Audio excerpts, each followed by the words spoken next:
তো আজকে তোমাদের সাথে ডালিয়ার খিচুড়ির রেসিপি শেয়ার করছি। তো তার জন্য ডালিয়া আর মুগ ডালটাকে শুকনো খোলায় ভেজে ধুয়ে নিতে হবে।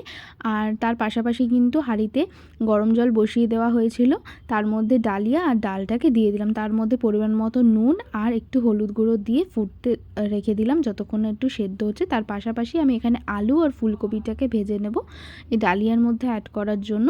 তো যখন এই একটা ফুট হয়ে গেছে, দেখো আমি এর মধ্যে আলুগুলো অ্যাড করে দিয়েছি যাতে সিদ্ধ হতে সময় লাগবে। তো এরপরে আমি এর মধ্যে মটরশুঁটিও দিয়ে দিলাম। তোমরা চাইলে শীতের নানা রকম যে সবজি এখন আছে, যেমন তোমার শিম, তারপরে গাজর, এই সমস্ত দিতে পারো, খুব টেস্টি হবে আরও।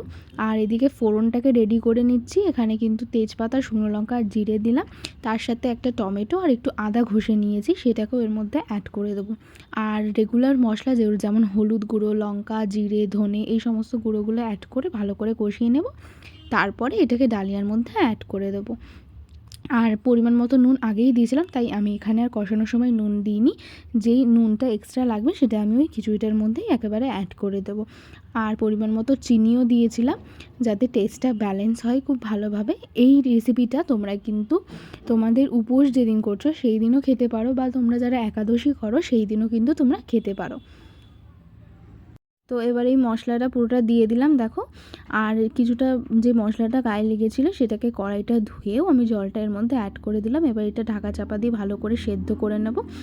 আর নামানোর ঠিক আগের মুহূর্তে কাঁচা লঙ্কা আর যে ফুলকপিটা ভেজে রেখেছিলাম সেটাকে এর মধ্যে অ্যাড করে দেবো। তারপর ঘি আর গরম মশলা দিয়ে এটাকে সার্ভ করব।